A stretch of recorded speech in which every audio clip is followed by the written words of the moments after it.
Looking for a unique idea for an outdoor container garden? I'm Danny Lipford with tips for today's homeowner. Stay tuned and I'll share a plan you can follow step by step right after this.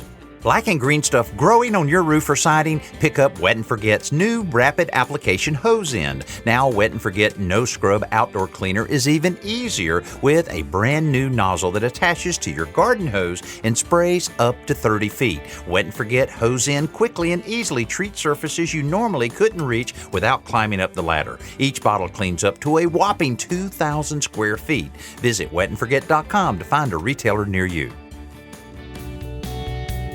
Container gardening is a great way to brighten up an outdoor space. If you have limited space on your deck or patio, you can go up to include more plants, but you'll need to do it in tiers so the plants have room to grow. Use pre-cut stair stringers and rectangular planters you can buy from the home center to create a tiered planter garden. Secure 2 stringers together at the top and bottom with pieces of 2x4 that are slightly shorter than the length of the containers. Then attach the upper end of the stairway to a wall or fence so that each step is level. Now position the planted containers to bridge from one stringer to the other so that you have several tiers of plants to enjoy. I'm Danny Lipford with tips for today's homeowner.